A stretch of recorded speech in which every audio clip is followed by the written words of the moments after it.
Jangan pernah mengganggu singa yang sedang berzikir, karena saat ia mulai mengaum, Anda tidak akan pernah bisa menghentikannya. Jadi ketika Eko dianggap membangunkan seekor singa, singanya marah, singanya ngambek. Tidak ada informasi apakah singanya habis begadang sehingga harus marah saat dibangunkan. Ada juga singa yang malah sowan ke partai politik dan ke DPR.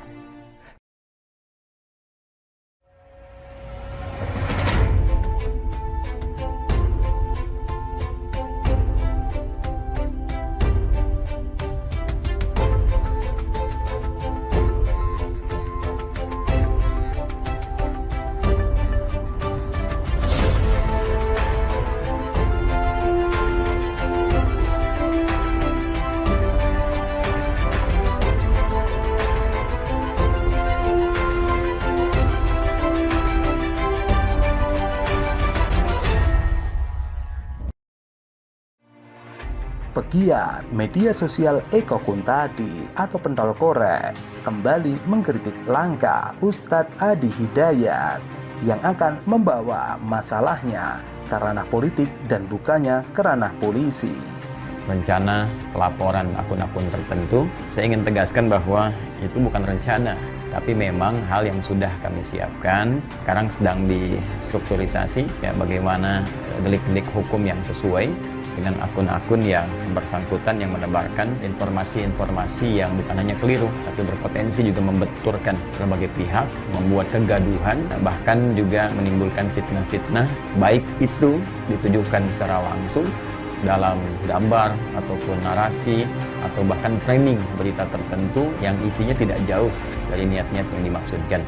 Kami pantau memang sudah ada jejak-jejak digital di masa lalu yang memang terlihat juga, yaitu insya Allah saya ingin tegaskan bahwa saya bukan ustadz, bukan ulama yang cuma mengajar, ya, tapi kita insya Allah sangat profesional. Kita punya tim riset, kita punya tim IT, jadi orang-orang yang sering membuat iseng atau berniat sengaja yang menjatuhkan atau misalnya mohon maaf ya membuat satu berita untuk mengesankan citra buruk, ya, mendowngrade seseorang gitu, itu insya Allah sudah ada jejak-jejaknya. Saya pastikan insya Allah dengan izin Allah Subhanahu Wa Taala, bahkan hari ini ya para pengacara kami juga nanti dari berbagai pihak ingin coba menyelesaikan hal-hal yang bisa memecah belah bangsa. Saatnya kita rekonsiliasi, saatnya kita menata bangsa lebih baik, kompak, bersatu, memajukan bangsa ini. Jadi mungkin bukan sudah niat lagi kali ya, karena sudah berproses dalam pengertian sekarang tim Ustadz Adi Hidayat sedang mengumpulkan materi-materi yang diperlukan untuk ke arah sana. Tapi perlu diluruskan sebetulnya alurnya dari pengumuman Ustadz Adi Hidayat, kemudian ada tweet, kemudian ada pelaporan dan lain sebagainya. Sebetulnya alurnya tidak linear begitu gitu, dan aktornya tuh tidak disebutkan oleh Ustadz Adi Hidayat. Jadi sampai hari ini sebetulnya Ustadz Adi Hidayat belum pernah menyebutkan satu nama pun siapa. Tapi memang setelah donasi itu diumumkan dan kemudian ada penyerahan pertama secara simbolis ke Majelis Ulama Indonesia, nah muncullah narasi-narasi yang kemudian mempersoalkan tentang donasi ini. Pada awalnya sifatnya framing saja, misalnya framing ini dalam pengertian ada kecurigaan, tetapi kan kita tahu percakapan di media sosial ini sangat keruh gitu ya, dan kemudian dispin, diarahkan ke berbagai macam hal yang sifatnya membenturkan pihak-pihak. Sebetulnya pada awalnya berjalan begitu saja dan tidak diperhatikan juga. Wah, berencana melaporkan Eko Kuntadi atas dugaan fitnah soal penggalangan dana untuk Palestina. Eko mengatakan, masalahnya simpel, jika ada yang melanggar hukum, bawa ke ranah hukum. Buktikan proses penggalangannya sesuai hukum. Proses pelaporannya juga akuntabel. Kenapa jadi membawa ke ranah politik? Mau ketemu DPR segala, tulis Eko Kuntadi.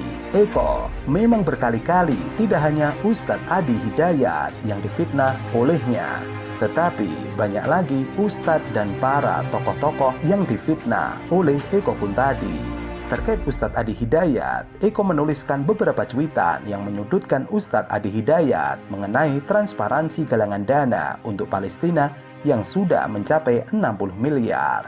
Tudingan Eko yang menuliskan Alhamdulillah terkumpul 60 miliar, diserahkan 14 miliar, membuat Ustadz Adi Hidayat bereaksi.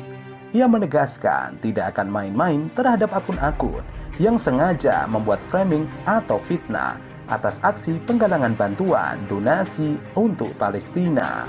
Ia mengatakan akan segera melaporkan para pembuat fitnah tersebut ke pihak polisi.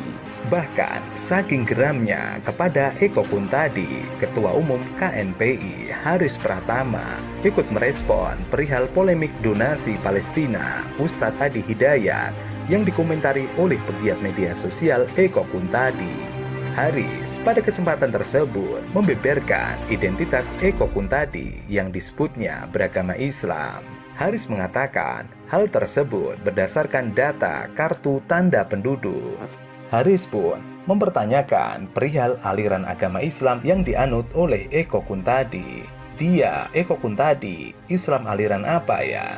Haris pun menilai bahwa Eko Kuntadi merupakan sosok yang kerap kali memberikan informasi-informasi yang tidak bernilai edukasi yang berakibat menghebohkan publik dengan fitnah-fitnahnya dan juga olok-olokannya.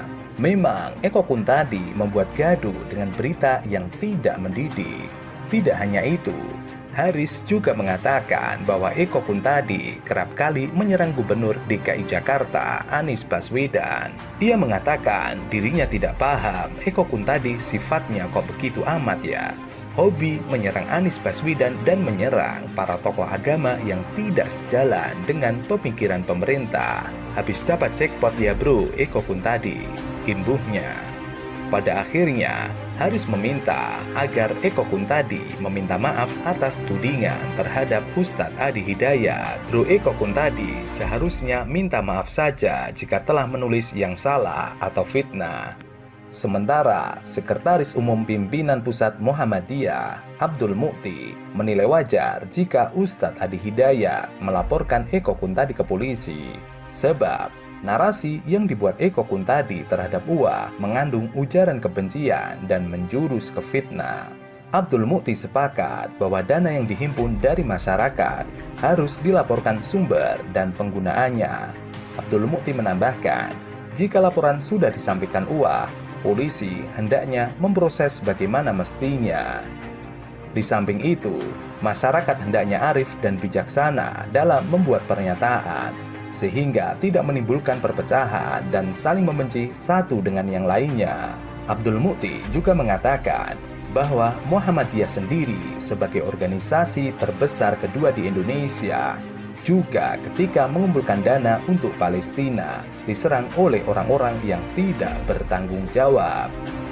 Meskipun begitu, ada juga yang pro dengan pengumpulan dana Palestina tersebut, sehingga ada pro dan kontra terkait pengumpulan dana Palestina tersebut. Tapi pengumpulan dana untuk Palestina adalah hal yang baik untuk membantu sesama muslim.